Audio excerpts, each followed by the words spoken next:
Hey guys, how are you? I hope things are well for you. I have a super treat for you today. As you know, I recently got back from the second session of the Search Inside Yourself Leadership Institute training out in San Francisco, and one of the sessions during that week was led by Dr. Daniel J. Siegel. Now, he is one of the foremost experts in the world in mindfulness and the neurobiology and science of mindfulness and developing kind of a cross-disciplinary understanding of our existence and our consciousness, etc. It was an amazing session. It started with a guided meditation that kind of was a cross-pollination of all the different types of mindfulness meditation that exist, and you go through, you start with the awareness of the body, and then you go into awareness of the mind, you circle all the way back around to all these other things, and you wind up in loving kindness meditation, which was just awesome. And so I wanted to share that with you in the spirit of radical generosity, which is one of Search Inside Yourself's portion of their mission statement, is radical generosity. So I wanted to share that with you moving forward. Now, the introduction that you'll hear at the first portion is given by Mark Lesser. He's got a couple of books out by himself, and he's no slouch because he's kind of a Zen master over on the left coast. He is the author of Know Yourself, Forget Yourself, and Less, Accomplishing More by Doing Less. And he is an awesome guy to talk to and to meet, and very centered, calm, and so he'll be doing the introduction for Dan Siegel. Now, Dan is a clinical professor of psychiatry at the UCLA School of Medicine. He's the executive director of the MindSight Institute. He was trained at Harvard Medical School in pediatrics for the postdoc at UCLA. He's the founder of the field of interpersonal neurobiology. He is a specialist in psychiatry, child, adolescent, and adult psychiatry. And in addition, he's one of the world's leading experts in mindfulness and the science of mindfulness. So I'm not really sharing anything with you that he doesn't already share on his website for free, and I'll provide those links for you at the end of the podcast. And so with no further ado, I'll let you listen to this first portion of the session, and hopefully we'll be able to follow up in the next podcast or so with another portion of this talk, which was equally as amazing when he's talking about the hard science of mindfulness and consciousness, etc. It's really, really cool stuff. So here you go, Dan J. Siegel. Really excited and happy, appreciative that Dan's been traveling around the world, talking just recently with Jack Kornfield, with the Dalai Lama, and is like really one of the pioneers of our age, really pushing the edge of this exploration about what is mindfulness anyhow, what is the brain, what is the mind, what is consciousness, and I think also how can we use this? How can we really use this? I looked. I went out to Amazon this morning. I was curious to see which of your books was selling the best. It's I look at these things. A book about working with teenagers, brainstorm, and working with teenagers. Very practical guide, and a whole host of books about working with all kinds of audiences, but tied together, I think, by Dan's background as a Harvard graduate medical doctor, neuroscientist, psychiatrist, researcher, explorer. So welcome, Dan Siegel.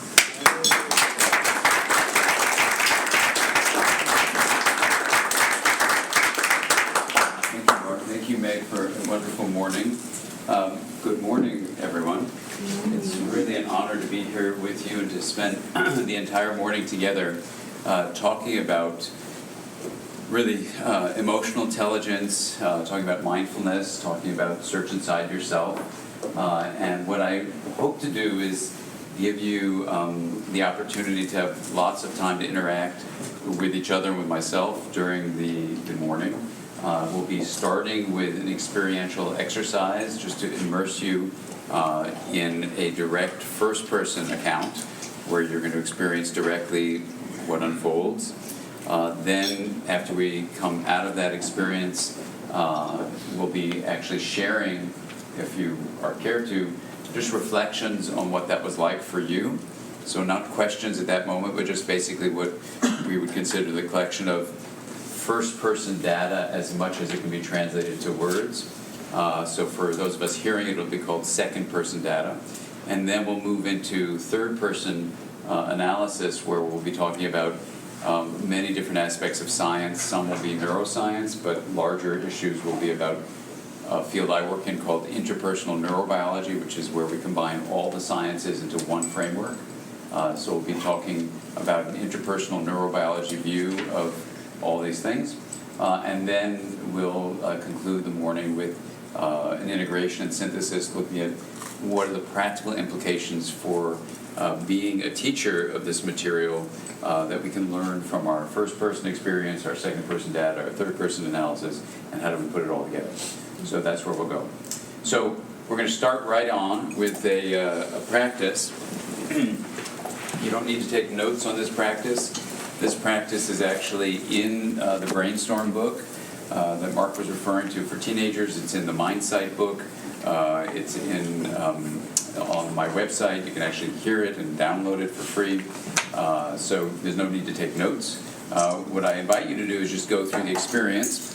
And this is something you may want to take into your own practice, or you may want to teach it to other people. But for this morning, it's really the purpose of diving in to the mental experience as it arises, and just let yourself feel what that's like.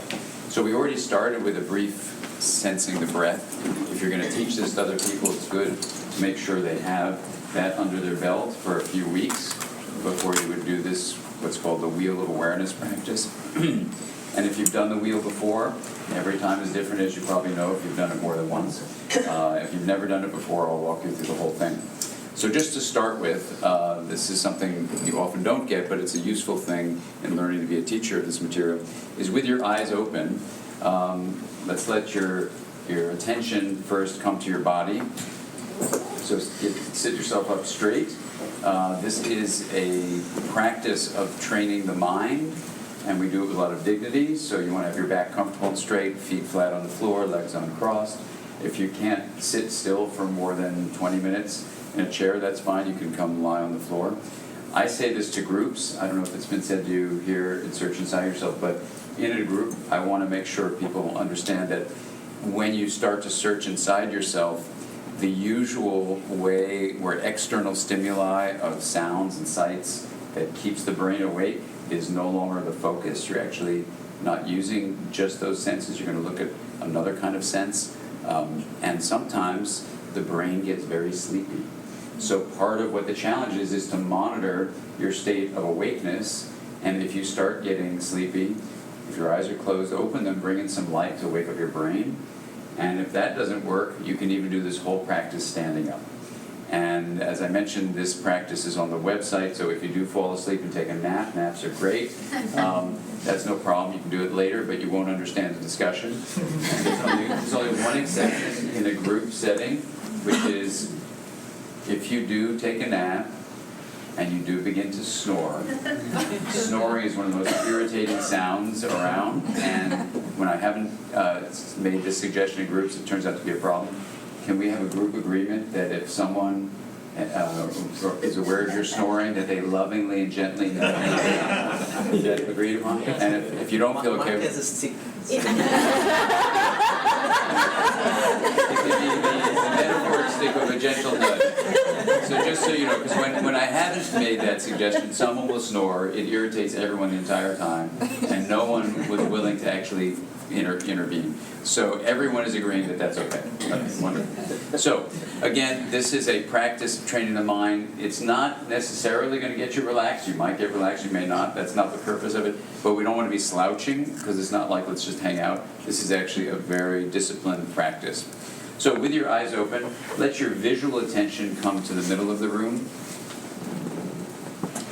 And throw your visual attention back to the far wall. And now let your attention come back to the middle of the room. And And now notice how you can bring your attention to about book reading distance, as if you had a book in your hands. And you can determine where attention goes. And in this practice, what I'd like you to do is let your visual attention come up here to this whiteboard, flip chart. And we're going to do what's called a wheel of awareness practice. And it's a very simple diagram that I'd like you to just take a look at and then ultimately imagine in your mind, where you have a central hub of this wheel, and then you have an outer rim. And imagine that this is a metaphor for the mind, where the hub represents the experience of knowing within awareness, and the rim represents that which is known, like hearing my voice or seeing my body move, and all sorts of things we're going to go through. And that you can send from this knowing of the hub a spoke of attention that directs the stream of energy and information out to the rim or wherever it would go and brings that back. And so on the rim we can imagine, for example, that you have a number of segments of the rim. And we'll be referring to these, so let me just show them to you. So for example, this first quarter of the rim here would represent our first 5 senses of sight and sound that you hear, smell, taste, and touch. And then you even have another segment of the rim that represents the interior of the body that we'll review. And we'll go through each of these, but it's a body sense, and in science we actually call this the 6th sense, which is understandable because you have the first 5 here. The interior of the body is called the 6th sense in regular science. And then we even have another segment of the rim that we'll explore, which will be your mental activities, like feelings or thoughts, memories, hopes, dreams, attitudes, longings, beliefs, all that kind of stuff. And so we can just call this the 7th sense, just for fun. Make up that term.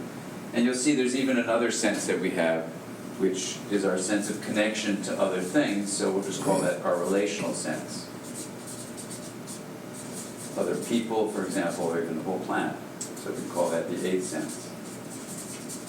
So we're going to systematically, from the hub of knowing of awareness, so this is the knowing,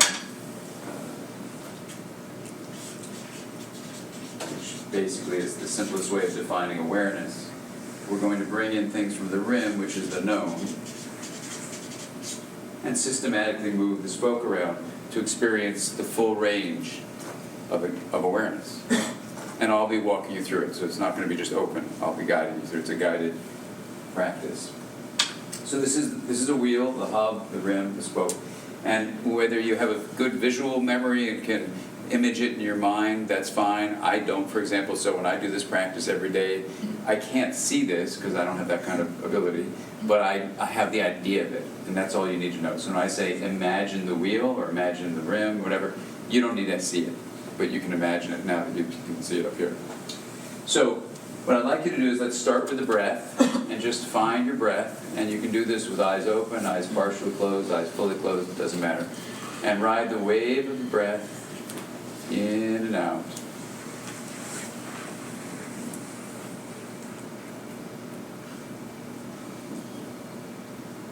And now imagine the wheel of awareness with its outer rim and its central hub.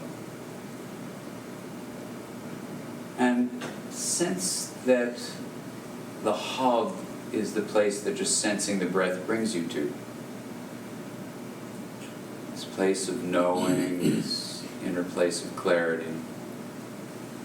And I invite you to let go of the breath as the focus of attention.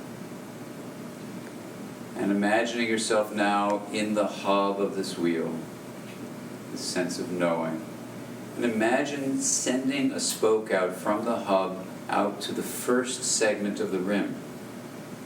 And it lands there on the first segment of the rim, which are our first 5 senses And we'll begin with the sense of hearing. And just invite any sounds to fill awareness.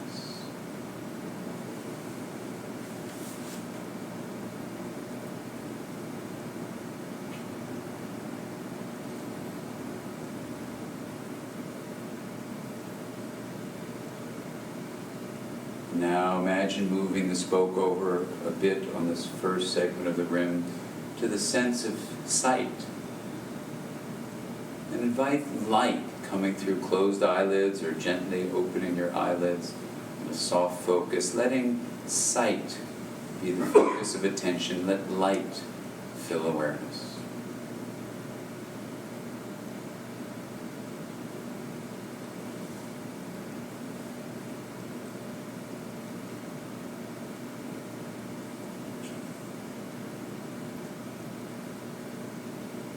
Now imagine moving the spoke over a bit more now to the sense of smell, letting odors fill awareness.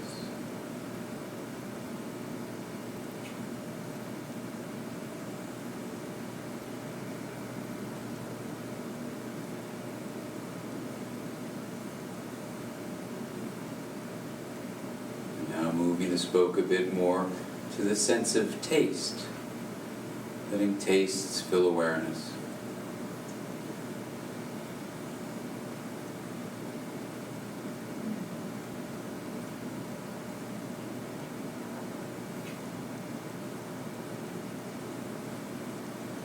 And now moving the spoke over one more time on this segment to the sense of touch, anywhere where skin is touching clothing, floor, furniture, skin touching skin if you're holding your hands. Let the sense of touch fill awareness.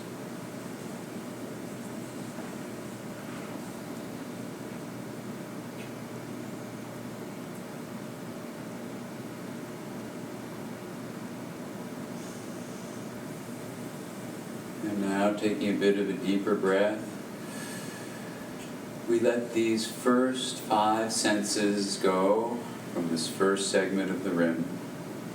And now imagine moving the spoke of attention from the hub of knowing, of awareness, over now to the second segment of the rim. And this is the segment that represents the interior of the body. And we'll begin with the facial region, letting the sensations of the muscles and bones of the face fill awareness.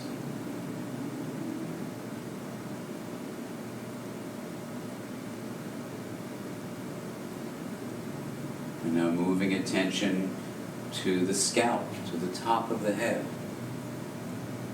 Those sensations fill awareness.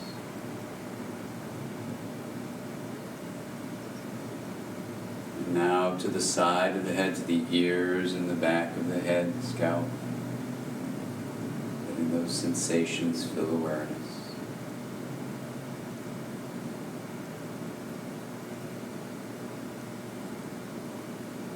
And now moving attention to the muscles and bones of the neck and the throat. Letting those sensations fill awareness.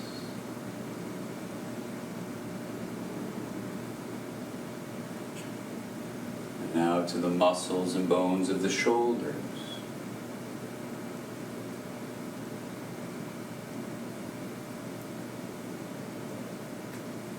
And now streaming attention from the shoulders down both arms to the elbows, to the wrists, to the ends of the fingers.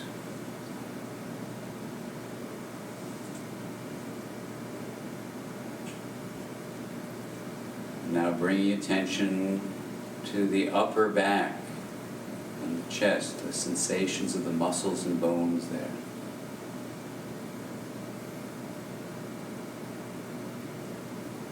Now to the lower back and the muscles of the abdomen.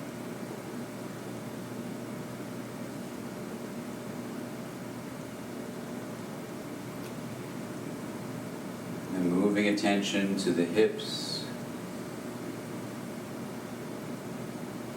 And And streaming attention down both legs, from the hips to the knees.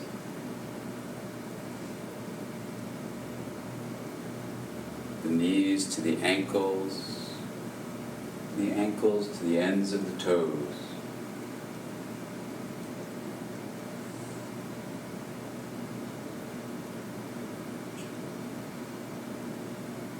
Now bringing attention to the pelvic region, to the genitals.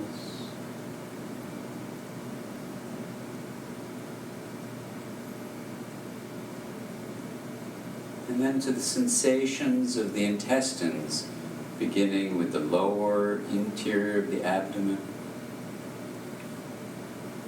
moving up to the middle of the abdomen, to the stomach, and then up through the center of the chest, through the esophagus, and then into the interior of the throat.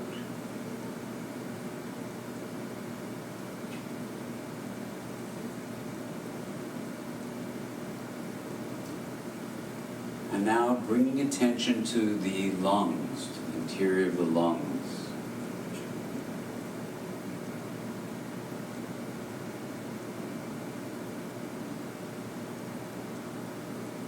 Now centering attention in the heart region.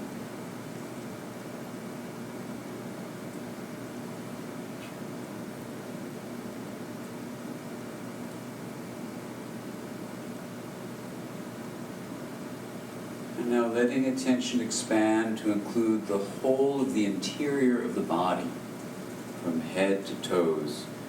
The entirety of the interior of the body, just let it fill awareness.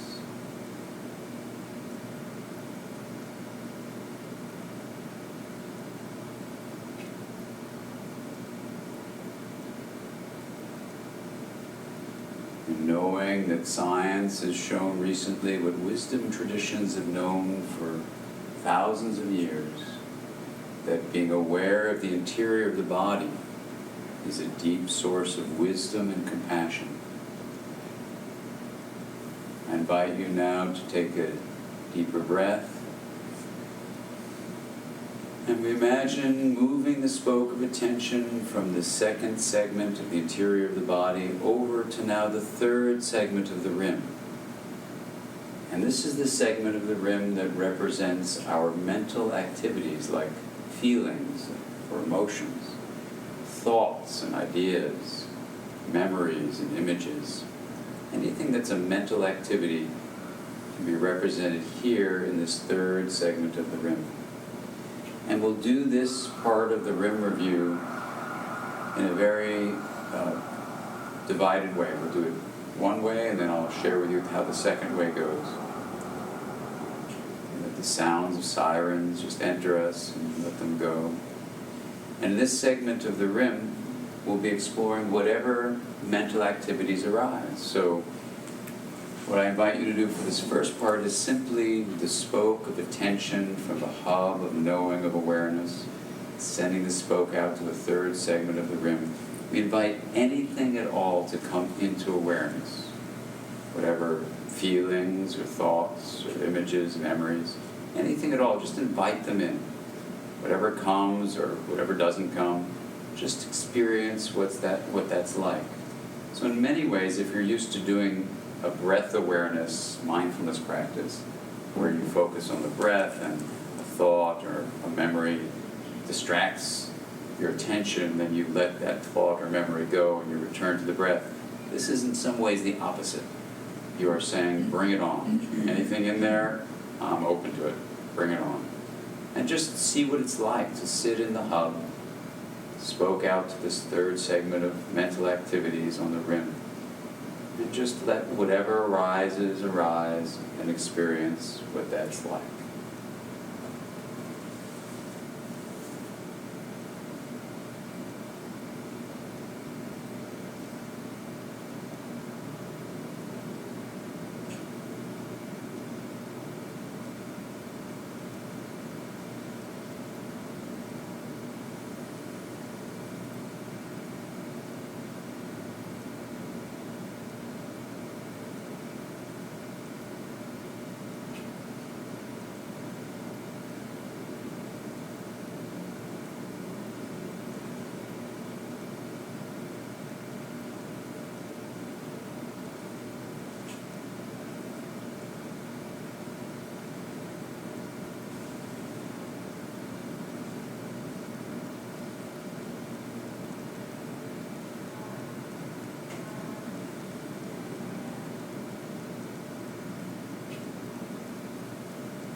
Now, for the second part of this RIM review, or mental activities, here's what I invite you to try out.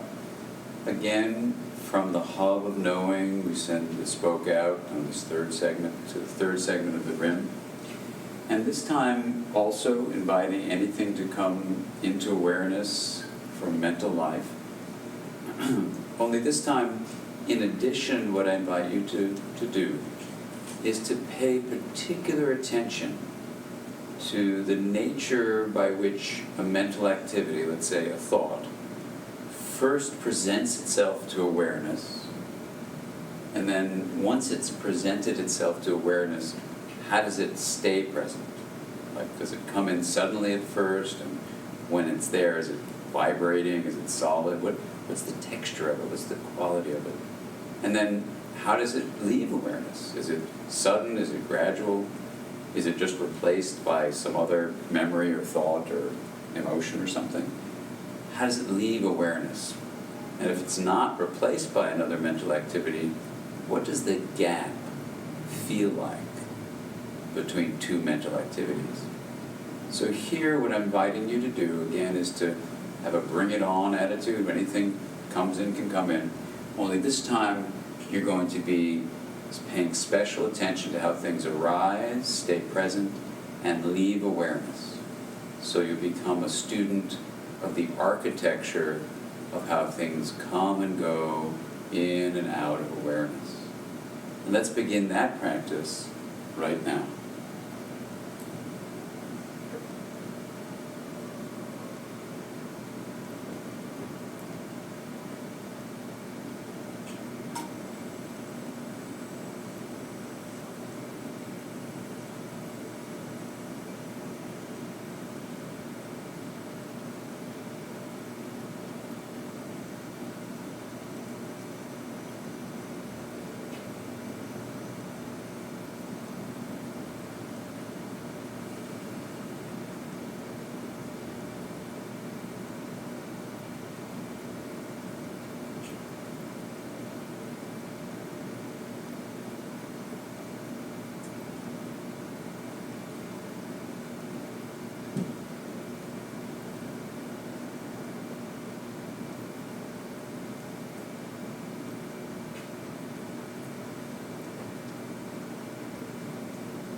Now I invite you to find the breath and to take a deeper breath as we let this review of our mental activities go for now, knowing we can always return and explore our mental life. And before we move the spoke over to the fourth and final segment of the RIM, we're going to do one additional step. And here's what I invite you to do. From the hub of knowing of awareness, I invite you again to imagine sending the spoke out from the hub. Only this time, you're going to bend the spoke. So instead of going to somewhere on the rim, imagine that the spoke leaves the hub, bends around, and you're going to aim that spoke of attention back into the hub itself. So instead of sending the spoke out to a part of the rim, we're sending it out from the hub, turning it around, and aiming attention right into awareness itself. And let's try that practice now of just focusing attention on awareness and experience what awareness of awareness feels like.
I invite you to find the breath. Ride the wave of the breath in and out.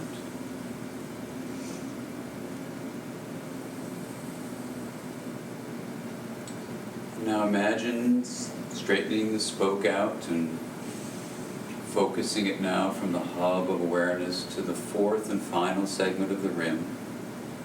And this is the segment of the rim that represents our relationships with other people, other things outside of these bodies we live in. So we can call it a relational sense, a sense of connectedness. What I invite you to do is let the awareness of the sense of connection to people sitting closest to you right here in the room, right now, let that sense of connection to those people closest to you in the room fill awareness.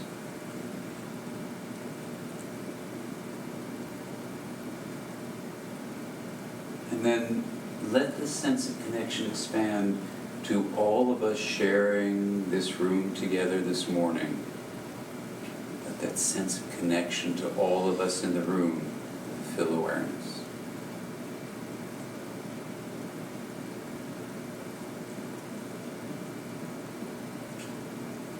And then opening awareness to our sense of connection to friends and family outside of this room.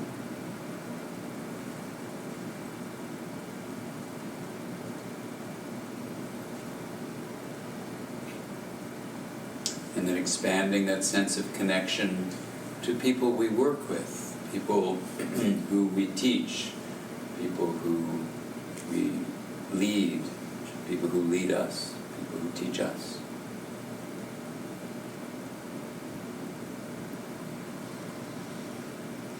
And then widening that sense of connection to people who live in our neighborhood, to people who share our community, to those who live in our city, our town.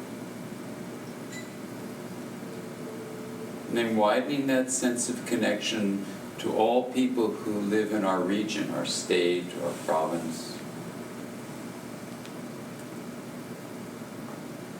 And then expanding that sense of connection to people who live in our nation, on our continent or island, wherever we live. And then expanding that sense of connection to all human beings who share this common home, this place we call Earth.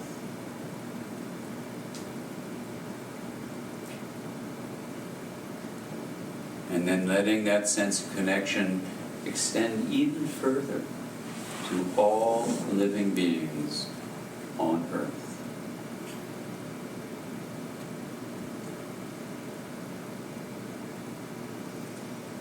And knowing, again, that science has been able to illuminate recently what wisdom traditions have known for hundreds and even thousands of years, that sending wishes of kindness and compassion, love and concern out into the world not only brings positive changes in the world, but science has now clearly demonstrated they bring positive changes to our own internal physiology. Sending these wishes of love and kindness out actually brings good things both out and in. And knowing that that is a scientifically supported finding, I invite you, if you care to participate, in repeating the following phrases that have been scientifically validated that come from wisdom traditions. And I will say the phrase, you repeat it silently inside your mind, and I'll continue with the phrase. And we'll first direct these wishes of love and kindness to all living beings. May all living beings be happy and live with a joyful heart.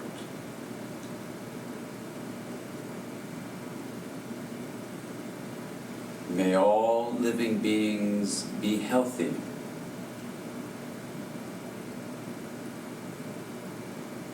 and have a body that gives them energy.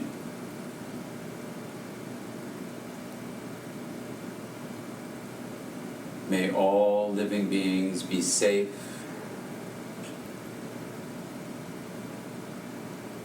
and protected from all sorts of harm.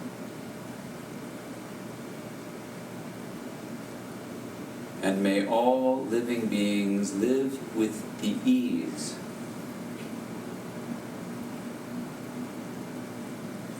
that comes with well-being. And now, taking a bit of a deeper breath,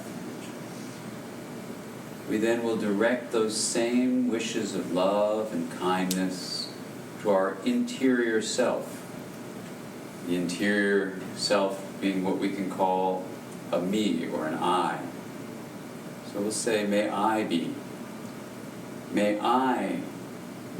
happy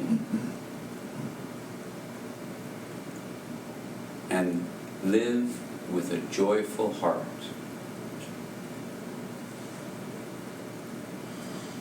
May I be healthy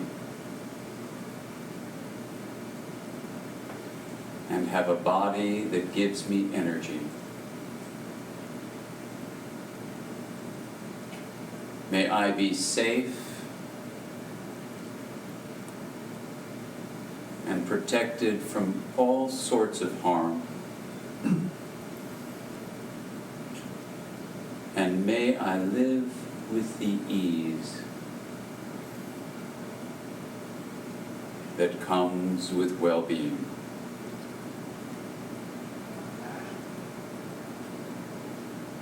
And now finding the breath again and riding the wave of the breath in and out.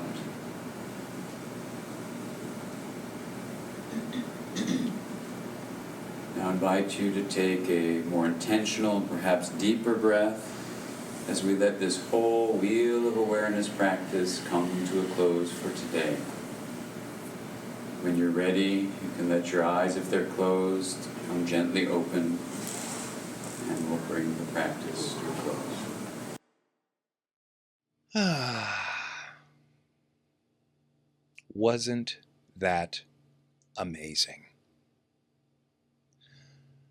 All right, so as not to jar you out of this wonderfully peaceful place that I'm sure you're in right now, I'll tell you that if you'd like to learn more and hear more from Dan Siegel himself, you can check out drdansiegel.com. That's drdansiegel.com. And or you can also check out mindsightinstitute.com. Those are a couple of links that he has that are pretty popular. And until next week, I'll see if I can't get another portion of this session edited so that you can get a peek into how awesome the stuff was that he came to deliver, because it was amazing stuff, especially moving into talking about the neuroscience of mindfulness and internal practice. All right. So hope things are well for you guys. I love you. Remain in this state all day, all week, and hopefully for the rest of your life. Love you. Peace.